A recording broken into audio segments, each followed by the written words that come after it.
This week's episode is brought to you by Lumoid. Lumoid is a try-before-you-buy service for all sorts of consumer electronics. From camera gear and drones to fitness trackers and audio equipment, they have an extensive collection of gear, and you can check them out at lumoid.com/photorectv. This week, new Lumoid customers can save 15% off their rental by using the code PHOTOREC15. And by viewers like you. Visit photorec.tv/support to learn how you can support this show and join our community of photographers. Hello everyone and welcome back to another Photo Mishmash. I'm Christina. And I'm Toby. And this is episode 84.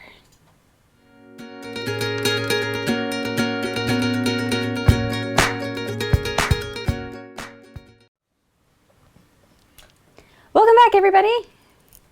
To that weekly photo show where we talk about all things photography. I'm Toby, photographer and educator and forgetter of what I'm supposed to do at the beginning. And I'm Christina. I'm a full-time wedding photographer. And as Toby said, each week we bring you the week's photography news, we bring you some rumors, we bring you informative photography discussions and the Instagram challenge, and we answer your questions live at the end of the show. So if you're watching live right now, post your question in the chat and we'll add it to the queue and try to get to as many as we can. Last week was the Nikon show. This week, it's all Fuji. Not really all Fuji, but they had 3 big announcements this week, 3 big cameras and even more announcements than that. We'll be chatting about those. We'll also be chatting about GoPro, synonymous with action cameras, but they might be in serious trouble. And we wonder, what's New Zealand all about? We hope some of you there can tell us. You guys know a lot about New Zealand. We're relying on you to tell us. We've actually read a little bit about it, so we can talk about a few things. Oh, yeah. All right, so let's get started. Let's start with In Case You Missed It. Actually, can I start? Because I want to start because I'm kind of excited. You can. So, I don't know. Is this the most excited you've been about it in case you missed it? Yes. So, a few months ago, has it been months? Early December, about a month ago. Early December, we went to the Northrops, Tony and Chelsea's place, and we recorded a photography challenge with them, and it was fast food photography, and the video is out, and it's pretty awesome. You guys should go watch that. We'll put the link down below and somewhere over here. Yep. Yes, go watch it. It's really fun. I'm a little biased, but I think it's an excellent example of edutainment. Oh, totally. And I think it's some really good. I was really entertained watching it. Yeah. Not just because I was in it. Ooh, sorry. So yes, you should watch that. Thank you to the Northrops. Thank you to Justin, who I'm sure did a lot of hard work editing that all together. His cut of that was pretty epic. Very nice. Very nice stuff. All right. And back on our channel, in case you missed it, we had the vlog from our Yosemite trip went up. So there's some beautiful scenery of our trip in Yosemite with McKay's and some photo tips mixed in. And that was a lot of fun. And the interview with David about the artistic versus the geek. And we're going to actually pull in a news article. We don't usually do this in case you missed it, but this goes along with it. Just a reminder that all of the stuff we're talking about, show notes, the articles, links to other videos, they're all linked right down below in that thing that says show notes. They're all right there. Petapixel had an article. I think they watched David and I's interview about artistic versus geek, and then this guy wrote the article. Somebody prove it otherwise.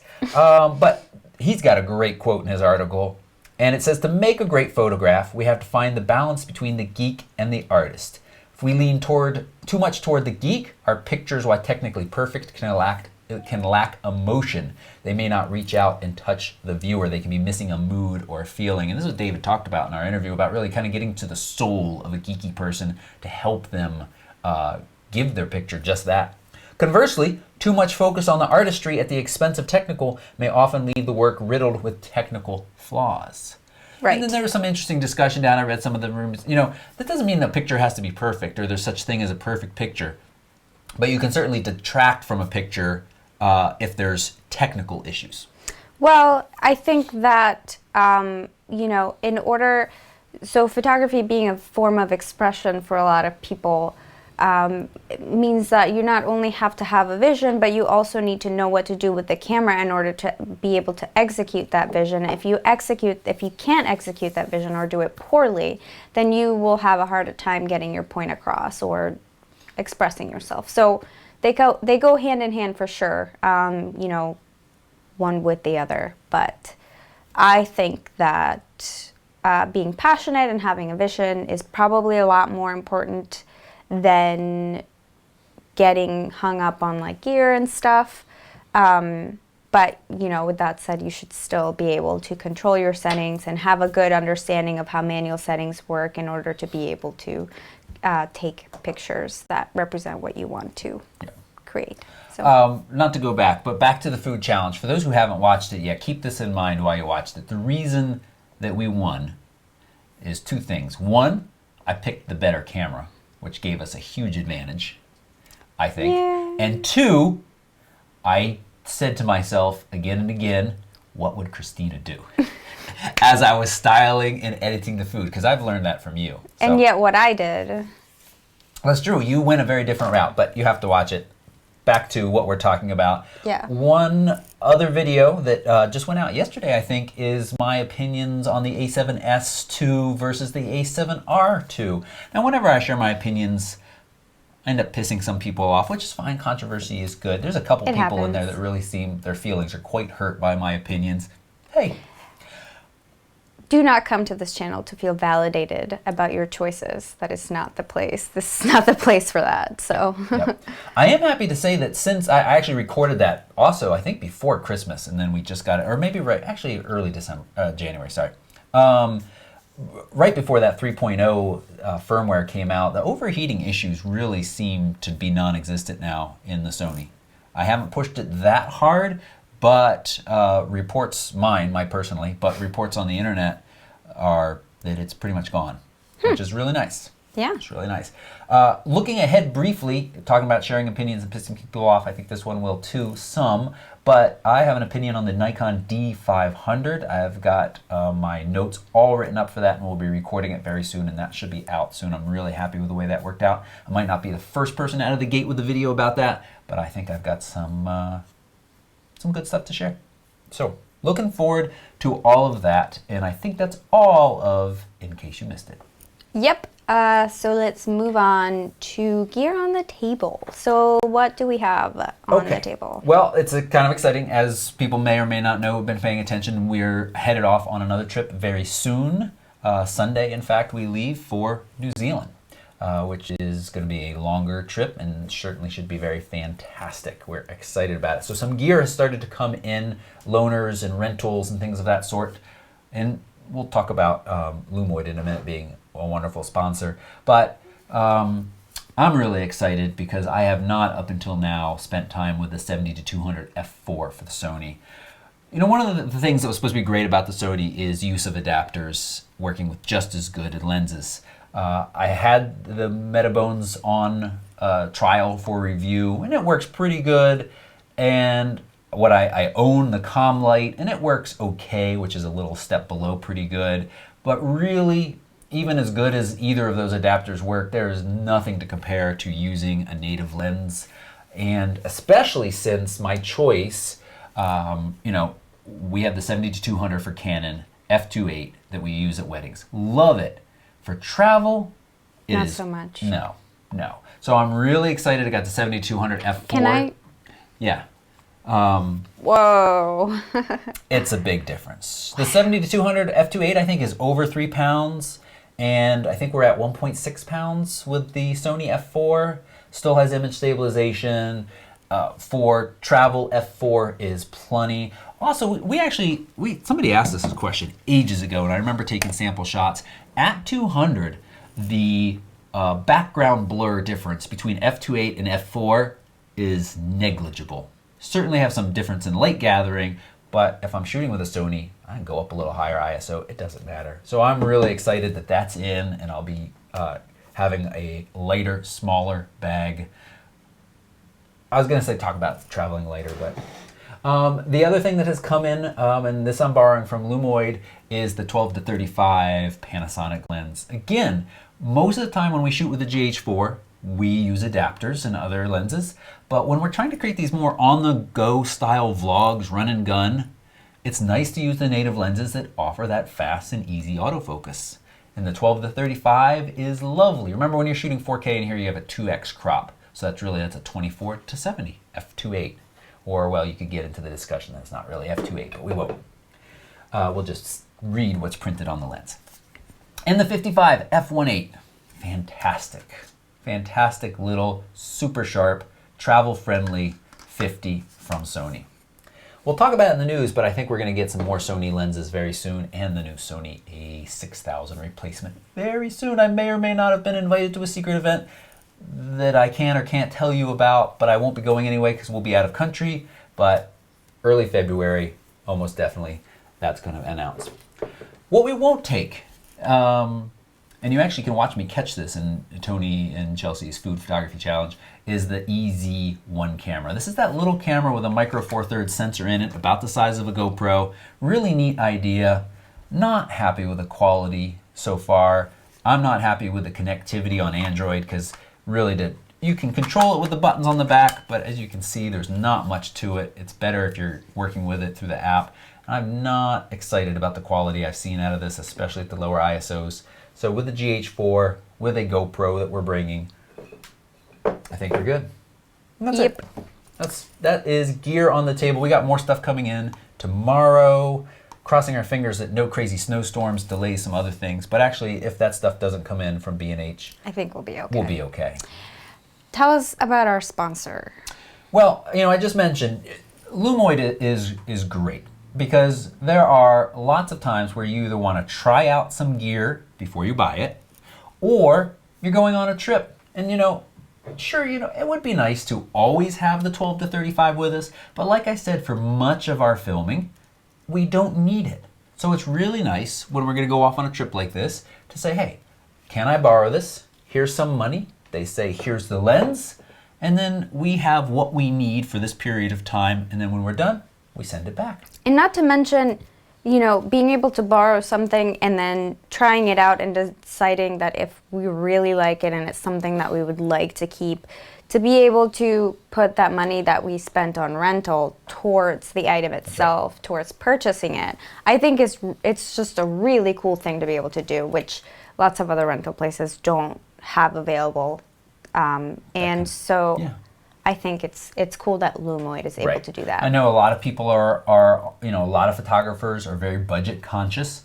And so sometimes renting, they're like, I could put that money towards actually buying it. But right. Again, if you don't know or you don't always need it, you're earning credits, as you said, and then you can put your rental cost towards the purchase down the road. So it's a great way to go. I'm borrowing from them, actually the GoPro 4, because I have a GoPro 3, but ever since it spent that week underwater, it's been acting a little quirky, so I don't want to rely on that. And this Lumoid, or the Panasonic 12 to 35. They've got a great selection. They've got a lot of nice mirrorless lenses, so if you have a DSLR and you want to know what all this hubbub is about mirrorless, you can try these things out. And they stepped up with a wonderful coupon code for anybody who is a first-time Lumoid customer. You can save 15% off your rental by using PhotoRec15. Yep. It's a great deal. What would you like to rent? Side note, actually, so they added a film kit to their website as a possible rental. So I'm thinking about incorporating that into like one of our trips or doing a challenge or something. I'm talking to them. They're excited about doing some type of challenge like that. The film kit you're talking about, Riley, you can show my screen here. The Throwback Holiday. You get a nice Nikon F2, 20mm f2.8, and the Nikon 50mm f1.4. You want to challenge somebody? A film duel? I don't know about a film duel, but I'll think of some way that we can, because that's really cool. That's really cool to be able to just like try that out for a little while if you're not really ready to commit or just want to, give film a try. That's not the only film camera they have, and of course, as I said, they've got a ton of supplies. and different gear, including Fuji, not the brand new Fuji. Nobody's got that yet. But again, if you want to kind of see if you like Fuji, that look, Fuji has a certain look to it. This is a great place to try it out for a day, for a week, for a weekend. And they do offer local pickup too if you're in that San Francisco area. And I believe they're opening a New York office soon. It's exciting stuff. So more from them soon. Go check them out at lumoid.com/photorec.tv or Photorec. We'll have a link. It's linked below. I don't know why I've suddenly forgotten it. But that coupon code is PhotoRec15. I do remember that. Okay. Thank them for their support. Yep. Thanks, Lumoid. We're going to move on to news. And the first item on our news list is GoPro. So some kind of not great news from GoPro. They've laid off a bunch of people. And yeah, well, Caleb a week ago, sent me a link about, or a couple weeks ago, sent me the link about the Nikon 360, that new 360 action camera from Nikon, and said, hey, do you think this can make a good run at GoPro? And I was like, well, GoPro really is kind of like the Kleenex of action cameras. When you want to talk about action cameras, you say, go grab the GoPro, even if it's not a lot of people, unless they're your dad, who's like, Sony action cam. My dad loves a Sony action cam.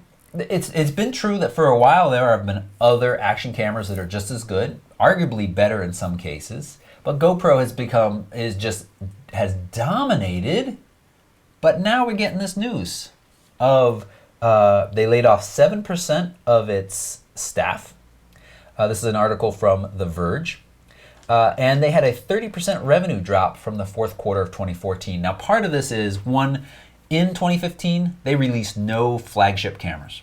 That GoPro Black Hero 4 stuff all came out before last Christmas. Yeah. So that's an issue. The one camera they did release was that little cube. That didn't do so well. Crazy overpriced. Yeah. All the real photographers that put their hand on it were like, what? This is not so good. And the people that were sent it for free did like it. That's when you watch a couple of those videos and people are like, this is a great little camera. No, it's not. It's not as good as their flagship. It might not even be as good as the 3 model. But it's square. It's cuter looking. So it's got that going for it. Yeah. Ooh. Yeah, that's a great place for you Graceful to go, lamb. Liam. So now, here's what's coming from GoPro. We'll probably get a new flagship camera this year. Well, but here's another thing that I feel like has probably affected, maybe not so much now, but maybe in the future it will do so more. The drones, which you used to be able to put GoPros on, now come with their own camera. So what's the point of also having a GoPro if you just have the drone that... Yeah. So I feel like that... DJI was smart there to say, we're giving GoPro money by, giving drones with a mount for it. Let's put our own cameras on there. So almost all of the cameras come with that, are drones. But GoPro is rumored, I think basically all but officially announced that they will be coming with their own drone. They're also going to be moving into VR and 360 as well. So this Nikon action camera. I don't think GoPro's going away anytime soon. I feel like they've got a solid lead and decent momentum in the action camera market, that is going to sustain them for a while, but they definitely need to come out with something new. And at the same time, I feel kind of sad that we are the society where, if there isn't something big and shiny that we all upgrade to very quickly, the company is about to fall apart. I know. Well, and the thing is, this is kind of a whole different topic, but Uh-oh. What does it really mean for the company to start to fall apart? So their earnings, their profits went down a little bit, and so then they're going to start to lay off people. It's really just the idea of trying to maximize profits as much as possible, I think, is really the root of what you're saying. And, they can still be successful if they're not making record profits, in my opinion. There's no need. You would feel differently if you were one of those 7% laid off. You'd be like, GoPro is ruined and I'm out of a job. It's not the fault of the people not buying the camera. It's the fault of the company prioritizing their bottom line over their employees. All right. So that's what I'm saying. That just became a socialist mishmash. That's right. Careful now, that's dangerous territory. All right, I'm really excited to see what this Nikon 360 camera can do because Nikon typically hasn't made point and shoots that I'm very excited about, but this is a whole different category and could be very good. I'm excited for the 360 stuff. I want to take one on one of our trips that coming up. Yeah. You know, Tony's review of the Theta 360 was kind of like, you know, and I agreed with his opinion in that, but I think there are certainly some times where a camera like that makes a lot of sense. What we need is better systems for kind of viewing and consuming that information. Because one of the tricky things on the first, it was on the first bits of footage from the 360 that, you know, like a mountain bike rider's wearing it and stuff. It's like, where do I look? I spent half the time like wondering if I was missing something exciting. You know, I'm like, I ended up looking at the dirt. Oh, there's this pedal going around, around, and around. And then I'm like, okay, I'm looking forward. Anything going to happen exciting forward, or should I watch backwards? Maybe he's being chased by a rabid dog. Yeah, it's just a really cool experience. Yeah, So. that's true. You weren't really listening, were you? No. Okay. It's a neat experience to be able to do, but we need better tools to see which way we should be looking and what we should be looking at. Got it. Okay. Okay. I understand. All right. All right, let's move on to Fuji. Fuji has a lot of new cameras. I'm excited to talk about these. You are, and I personally want to test out the Fuji X Pro 2. It is what has been announced for the first time. It's a retro 24.3 megapixel X-Trans mirrorless, and with a new hybrid viewfinder. And that's the most exciting thing for me about it is, so we had a camera that Fuji had made previously, the X100, I think, yeah, that had a hybrid viewfinder, and that was really cool. And then they dropped that, and now there's this camera which also has a hybrid viewfinder. But not only that, you can have an optical and an electronic viewfinder. You can see them both at the same time when you look through. It's really cool. It's based after, it's a rangefinder style camera. It's very compact. It's also very cool looking. It's, you know, if you're like me and you care about that stuff. Yeah, I'm really excited to get my hands on it, you know, whenever possible, because it's very cool. We have not had much Fuji in here. We had the Fuji X-T1 a long time ago, and we liked it. I liked it, but it didn't suit me so much as a photographer. But I think I could learn to like it even more. You really liked it. Followed that up with an interview with our friend Nathan Smith, who we've been on McKay trips with, and it's one of my most popular interview videos. He's talking about his impressions and opinions. He actually shoots weddings with that Fuji XT. I bet I don't think exclusively, No. but he incorporates it into his... He does incorporate it too. I mean, these crop sensors are fantastic these days. So it's really nice. You love the retro look. You like the hybrid viewfinder. Did you know that it has dual card slots? Yes, I did see that. That's also really awesome. That's one feature that I wish that the A7R Mark II had, that it does not. So this is really cool. I mean, it doesn't mean that I'm going to be shooting weddings with it, but... And cherry on top, it's got this tiny little joystick for moving the focus point. Oh my God. See? I know. Good job, Fuji. Yeah. This looks great. It's not cheap. Did you talk about price? I didn't actually look at the price. $1,700. So That's actually not that bad, though. Well, you were coming from the pro feature-packed. level and then, coming down. Somebody is like looking at a beginner DSLR, or even the 70D, or even the D7200. This is a significant step above that, and in some cases not as But good. it's also introducing new technology. Yes, it is. Yes, it is. And it's feature-packed. Yeah, it is feature-packed. It's feature-packed. Should we patent that? Trademark that? Feature-packed? Yes. I'm Patent sure pending. Nobody else has gotten that. So it looks really nice, and I'm excited to maybe get hands-on. Yeah. Second camera, more in line with your budget entry-level DSLRs. Yep. Is their XE2S. Yep. So you don't have a viewfinder. You just have the LCD screen. Well, you do have a little optical view. You do have a little... a digital view. Yeah, Okay. So it's got an electronic viewfinder. I actually didn't see the back of the camera, so I totally missed that.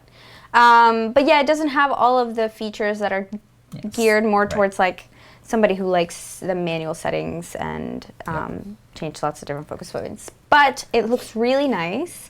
16.3 megapixels. It's funny because... That's the same, right? It's the same, or no, the other one, 24? 24. Oh, I'm sorry, okay, so it's a little less. It's funny because you were telling me that when you published your review, your comparison of the A7R and A7S, somebody, the person that complained said that 40-something megapixels is not too much for shooting weddings, which was one of your points against the A7R Mark II. Yeah. And I disagree with this person because it is way too much. 42, like, you don't need that. Most, like 95% of the pictures, maybe, okay, 90% of the pictures taken at a wedding are never going to be seen anywhere else other than like a computer screen or a phone. So, like, really? Do you really need 40 megapixels? As a professional wedding photographer who has shot a lot of weddings and worked with brides to get prints, what we got 10% remaining. Of that 10%, what sizes are we talking about? 8 by 10. That's the biggest usually. Right. I mean, occasionally you'll have like the one photo that gets printed really large, but even then, I mean, I made a super large print out of a tiny photo from the Canonette, the little film camera. We made a huge print. Looks great. Yeah. I mean, you don't really need a ton of That was a film camera. megapixels. That was, but I'm making the point. I know there are different cameras, but I'm just making the point that the scan from that was very small, much smaller than any of the digital files that I get from my 5D. Yeah. So 16 anyway, megapixels is nice. I think that's a sweet spot. I think so too. And it's nice. This seems, this is a little bit more down in the realm of point and shoot size, but with interchangeable lenses. Another strength of Fuji is they've got a good lineup of very nice Fuji lenses. So I'll just leave it at that. And then, wait, we got one more Fuji, and then we'll get off the Fuji show. They've got their little X70. Again, got that retro kind of rangefinder look. Same 16 megapixel in this. It's a fixed 18.5 millimeter f2.8 lens, so you're walking around with basically a 28 millimeter field of view. Yeah. This is $699. So how much is the other one? See, this one I'm not going to vouch for as much. With kit, it's $1,000. So that's actually, yeah. That one I'm not going to vouch for as much because it seems very limited. And that's a lot of money for a camera that has a fixed lens. And I mean, maybe I just don't know enough about it. Maybe it's like a good vlogging camera or something. No, I agree with you. Because at $700, it does only do 1080. It does 1080 at 60. It does have the flip-up vloggy type screen when it's touch, which is a first for Fuji.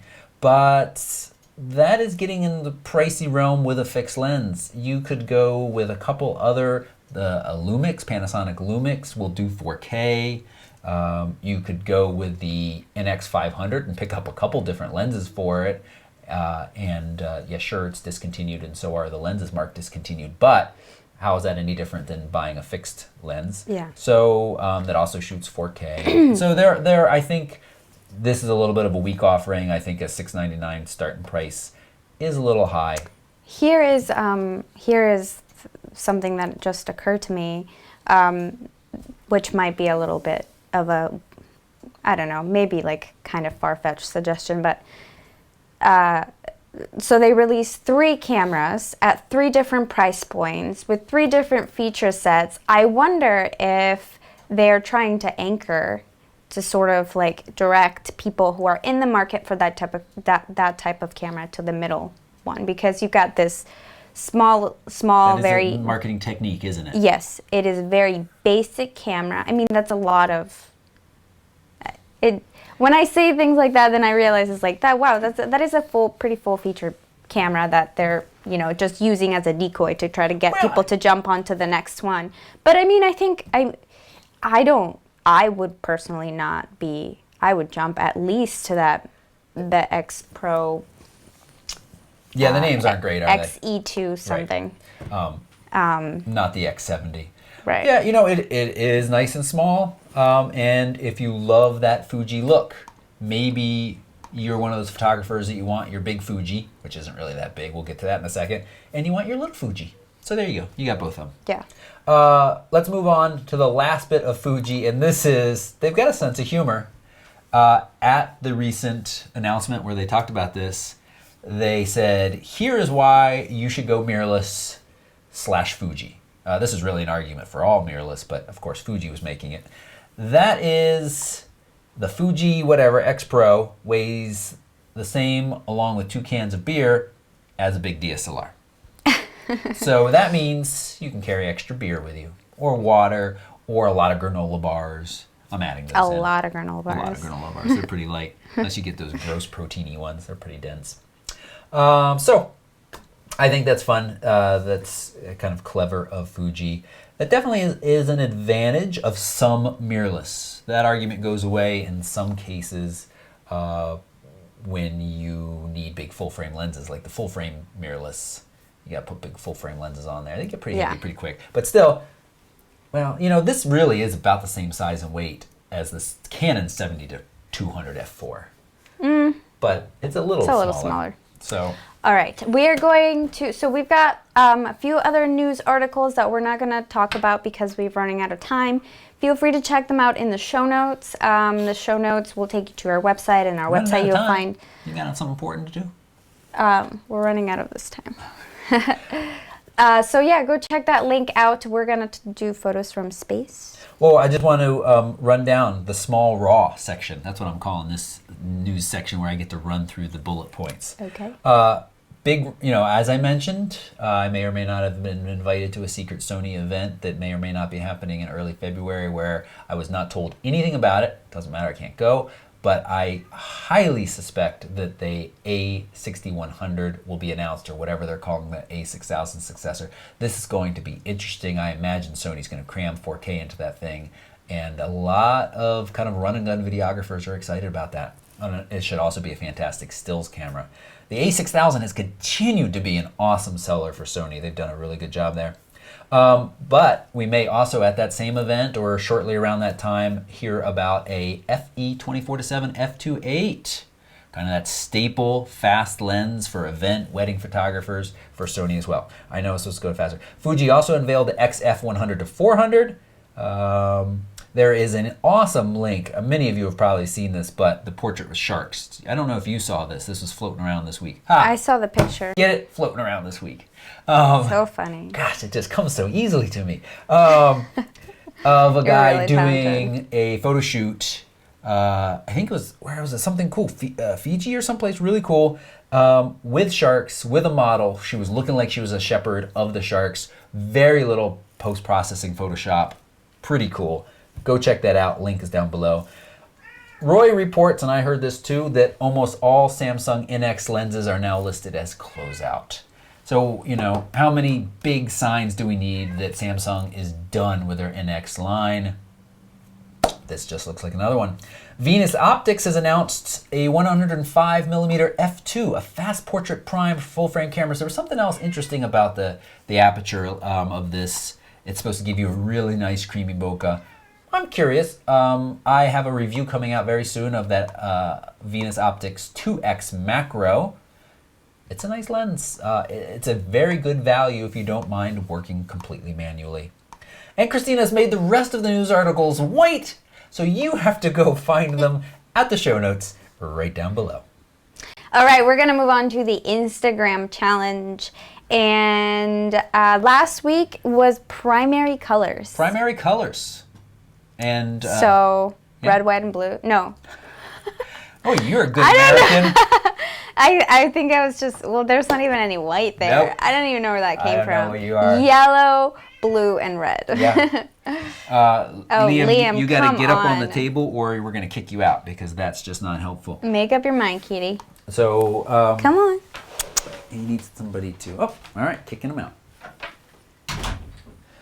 All right, so, man, there are challenges from time to time where I have a real struggle to pick ones that I think, to pick winners because there are so many fantastic images.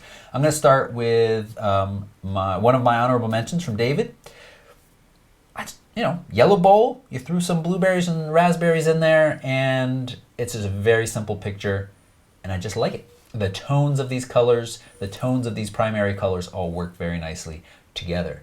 My second honorable mention is Douglas Croft Images. Colorful Burano, I think is how you say that. Burano. That's that area in Italy near Venice. Yeah. And I feel like this image is just punching me in the face with primary colors. I do wish that little bit of the most bottom flower box was not cropped off. The flower. I do wish that. But it's a nice image. And my winner, I feel like, if you want a tip to win in the future in certain challenges, minimalism. Less is more, you guys. I'm attracted to minimalism. Less is more. And Camavaleda's photos picture here is very slick. Love it. Thank you. Now, Christina, your 1, 2, 3, I think this is your first honorable mention. Yes. So I don't know exactly what this is, but I love the colors and I love I believe it is a Maltese fishing boat, if I can recognize it from that small symbol on the... Oh, it's a... Clearly I didn't read. So I like the split screen. So I could tell that it was a boat because it was juxtaposed against the ocean. So that was really helpful context to have in the photo. And I just think the colors are incredibly vibrant and they all go really well together. So you've got a little bit of green sneaking in, but that actually, I think, helps the turquoise of the water sort of look better in the photo. So, yeah. Nice job. It is a great shot. And your second honorable mention? That is actually, I believe that's my winner. Oh. Spoiler alert. You picked this one as an honorable mention, didn't you? I did, yeah. Yes. Okay, sorry. So I had them out of order. Yeah, so that I love the minimalism in this photo as well. And I don't have much more to say than that. Great. And then... Spoiled it, I'm so sorry. My winner, I just love the contrast of the red against all the white and the really neutral and sort of cool colors of the snowy landscape. It's really great. I love that you position your subject right in the center because everything just leads back to it. And, you go to the subject and then you walk around these trees on the right and then you go around the pines to the left and then back down this little rock. And then it's just really, there's lots of really nice movement. This photo takes you on a trip. Is that what you're saying? It does. Mm-hmm. Indeed it does. Very nice. So nicely done, Daniel Wolhaben. Sure. Yeah. Yeah. Nice. That one really caught my eye too.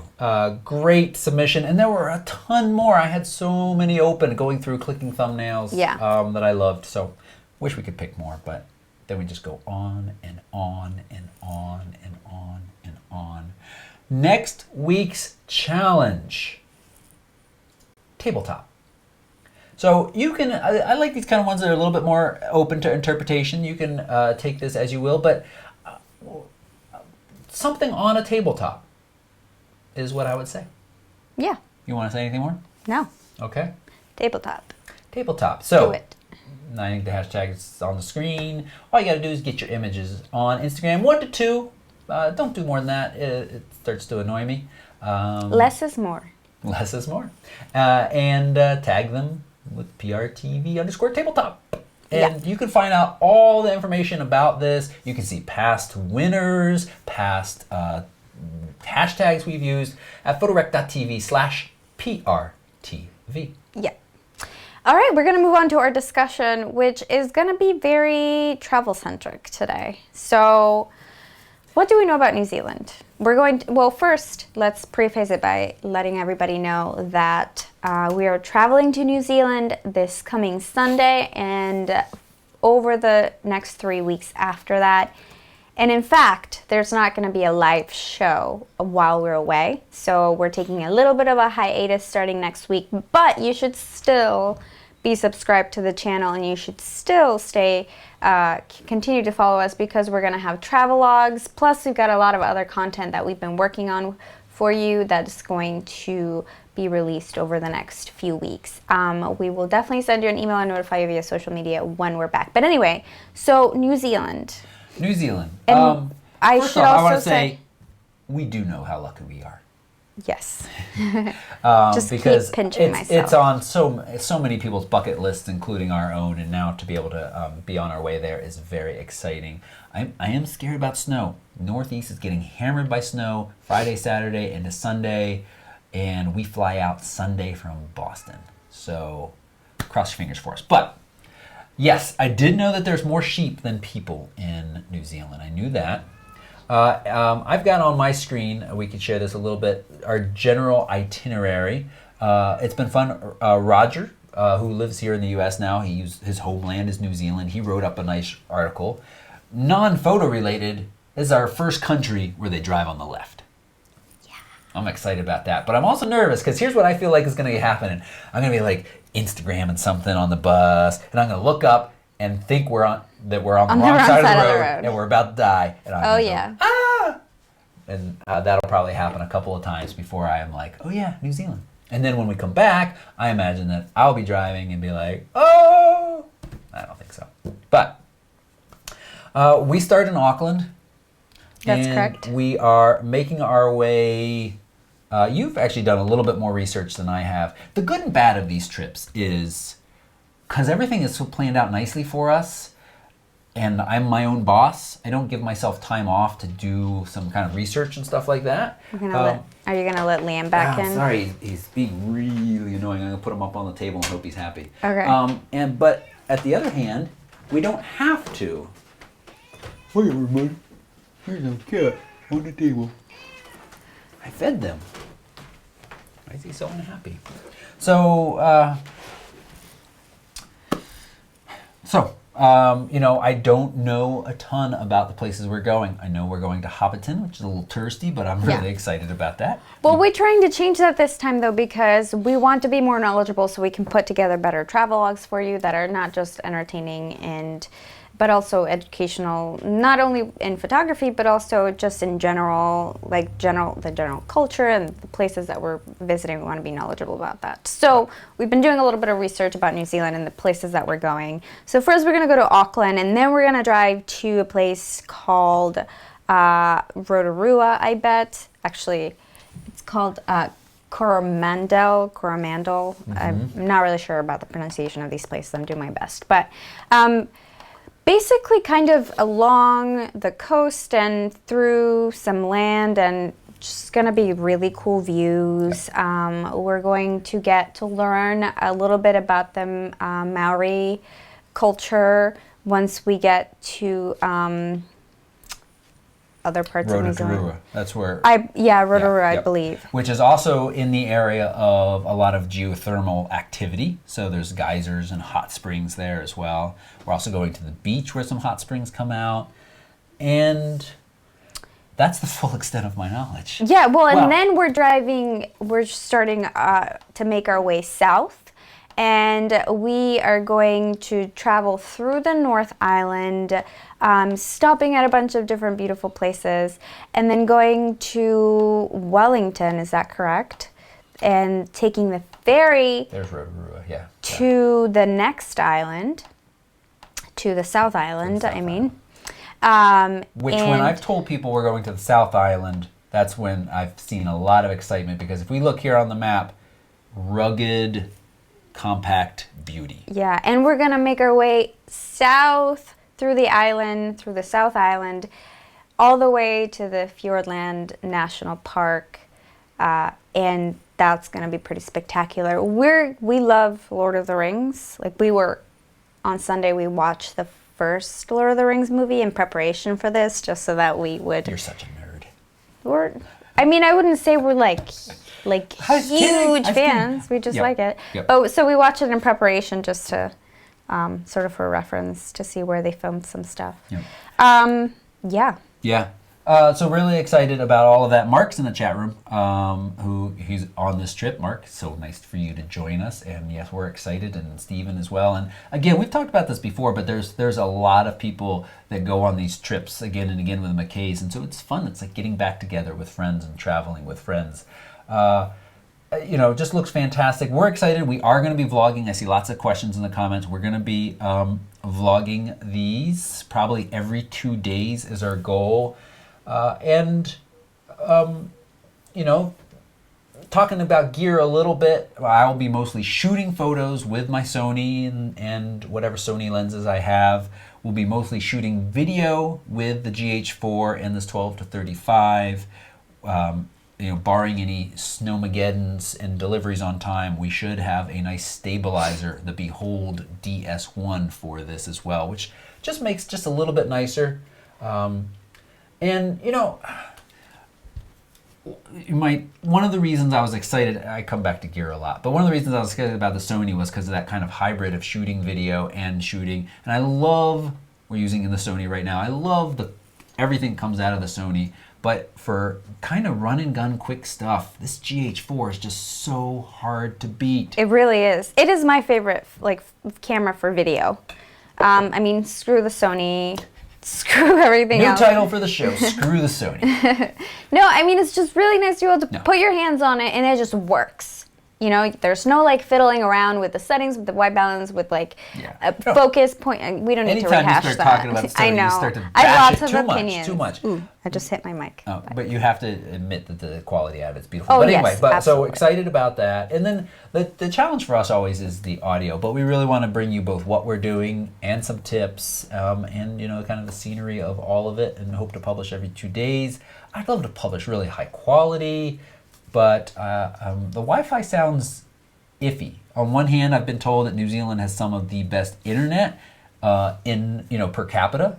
These smaller places usually do a little bit better with that. But on the other hand, I've been told that hotel Wi-Fi in New Zealand is pretty pitiful. Yeah. And so we'll see. In Greece, I slept in the lobby until 2 a.m. so that I could stay on the Wi-Fi to baby the computer until it finished uploading. So whatever it takes for you guys. No. Yeah, so we're really excited about it. I mean, I think that's an understatement. So we can't wait to show you guys all the places that we go to. And thanks to Mackay Photography Academy for inviting us along on this trip. They are awesome. We can't wait to see them. Yep. You're going to be shooting film again, David's asking. Yes. David H. And how do you get all that film past X-ray? Well, under 800 speed, the X-ray doesn't affect it whatsoever. And or not that we can see. Not that we can see. And if you're really concerned about it, you can request a hand check. But you can expect the rest of your luggage to be checked. So it just kind of adds a little bit more time. Right. But whatever. Like the great story of, was it the California trip? Or I think so, where your bag got flagged, carry-on bag going through security. And it was your little lead film lined case. Oh, yeah. But they were looking in a totally different section of the bag. And you had the pocket knife. They didn't They had to scan it. They had to scan my film twice, even though I told them. I mean, not that whatever I tell them matters to them, but I told them it's just film. They looked at it, then they had to scan it again. And to add insult to injury, I found out just a short while later that they had put the bag through the scanner twice with a pocket knife in there. And they didn't see the pocket knife. They were too distracted with the stinking film. So, TSA. Roger wants us to watch some rugby while we're there. We'll see.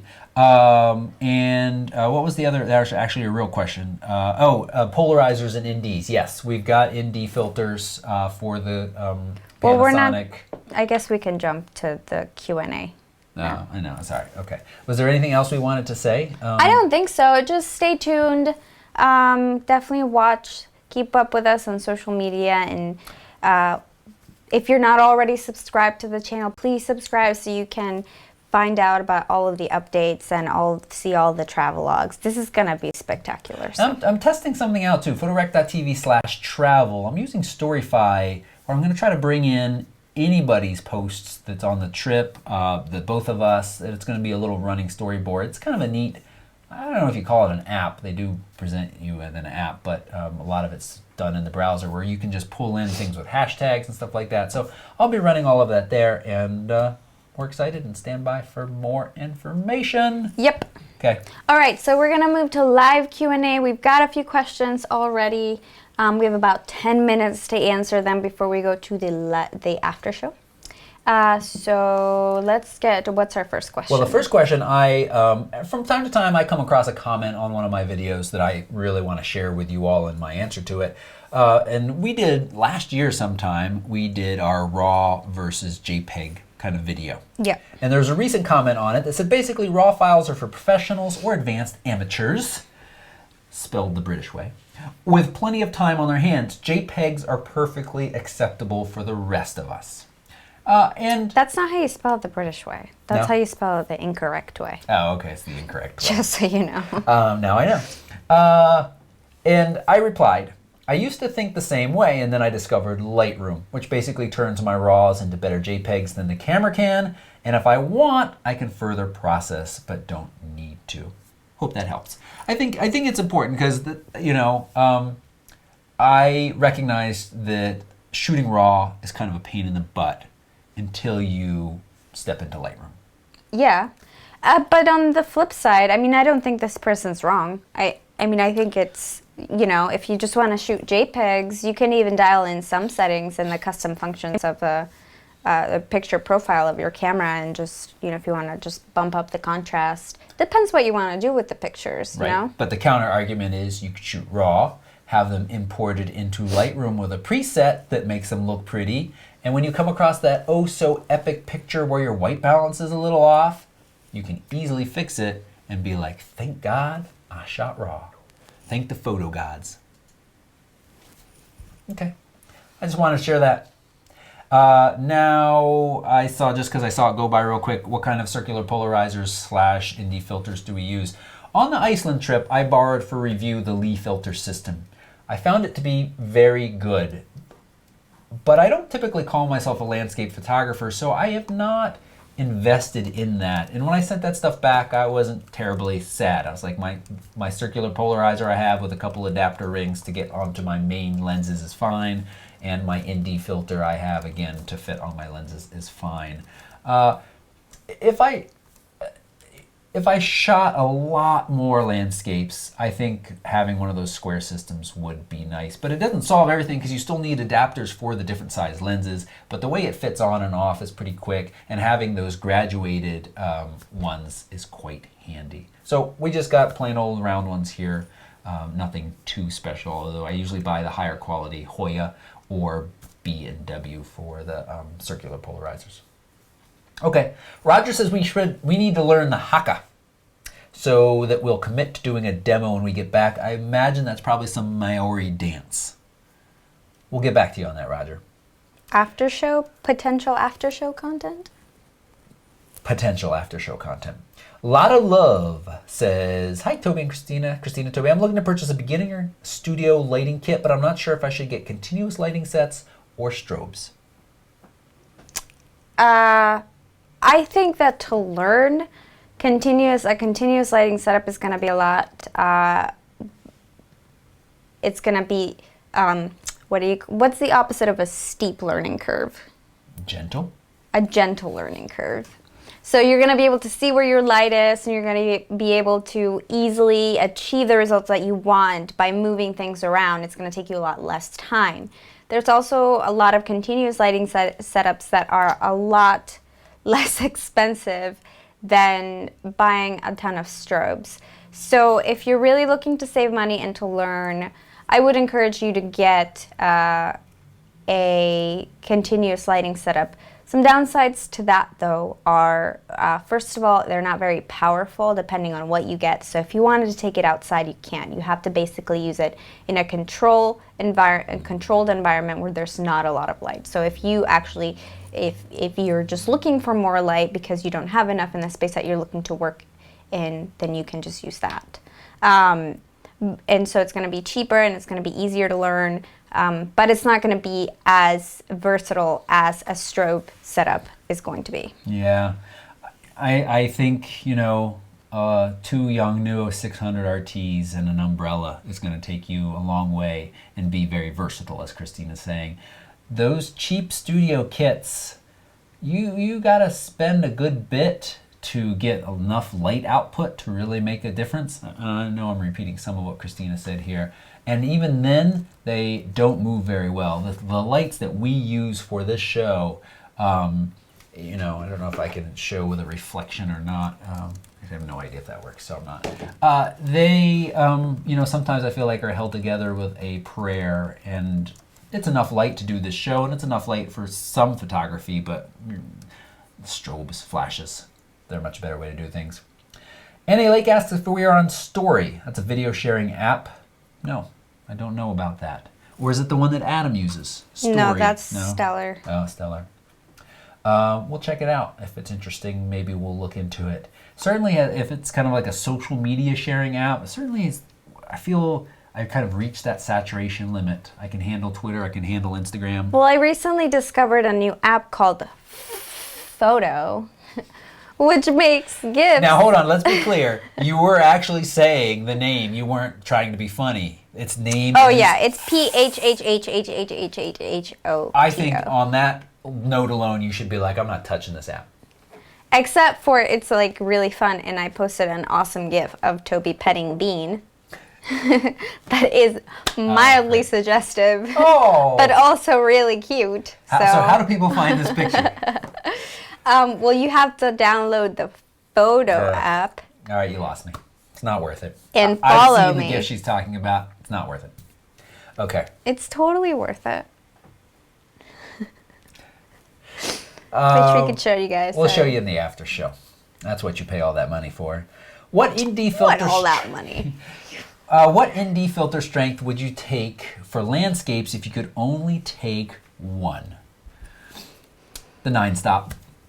Now, so when I typically think of using an ND filter for landscape photography, I think about it letting me get those longer, slower shutter speeds to make the beach waves all smooth and milky, to make the waterfalls all smooth and milky.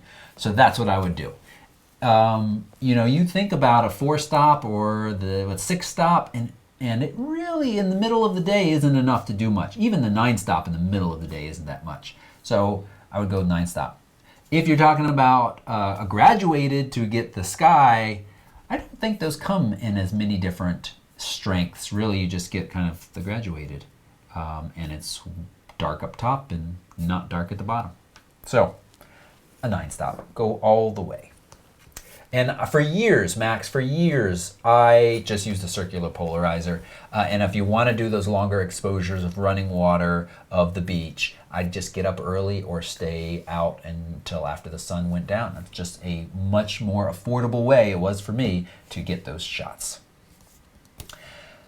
And Pisuas says, how does the Sigma 30 and 60 f2.8s compare to the Sony E-mount lenses? I haven't used those Sigmas. Those are... I think they're decent from what I've heard. Nothing to get like super excited about. Sony doesn't offer a 60, do they? They offer their 35 macro, which is like a 3.5 or something like that. I don't know. Can't answer that very well. Ron wants to know, what specs would we like to see in the new Canon 1DX Mark II? I don't really... I don't really have any opinions about that, unfortunately. It's not a camera that I have used a lot, so I don't know a ton about it. And I also don't really have any expectations. Ask me about the 5D Mark IV, though, and I have a lot of opinions. So. Well, let me ask you about the 5D Mark IV. I'm going to put out a video, hopefully very soon, about what we would like to see in the 5D Mark IV. I put a poll. If you go to photorec.tv/Twitter, you can answer a poll whether or not you think the 5D Mark IV will have 4K. Well, I think we should, if we talk about the 5D Mark IV, we should do it in the after show, since it's off topic. Oh, okay. Well, the 1DX Mark II, that is more camera than either of us need for what we're doing. I'd like to see it have 4K as well. That's a great sign that they might put it in the 5D Mark IV. Really, I'm just going back to the 5D Mark IV. And it needs to be, comparable spec line with the D5. That beast from Nikon that was just recently announced is a monster. Not many people need that camera, some professionals. So I'd like to see at similar focus points and, I can't think, this is where I don't feel like a very good futurist because I can't imagine much beyond kind of small iterative changes. I'd like it to have good Wi-Fi, good connectivity. Basically, I want these next cameras all the photos that you can be take very similar to all of the features the D500 has. So that when you take 15 photos per second, which will be probably its new burst rate, they can all be uploaded at once to your phone. Well, if you had looked over my D500 notes, you will notice that it uses that same connectivity that the NX1 does, which is very nice. Sends just those little thumbnails that's big enough for Instagram sharing and stuff. And if you want the bigger ones, you can pull them off. It just works well. Works well. So. All right. 2 more questions. David Wong wants to know, can you use a ring flash outdoors in broad daylight for the fancy eye ring reflection effect? I actually don't know a ton about beauty dishes or ring flashes. Oh, actually, you know what? Ring flashes are the ones that you put on the lens, right? Mm-hmm. So I'm going to say no. I'm sure that they make them in different, with different capacities of power output, but I'm going to say no. But prove me wrong. I don't really know that much about it.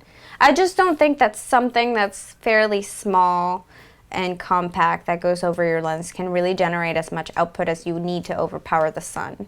But maybe they make one like that. I don't know. Yeah. I'll have to do some research on that.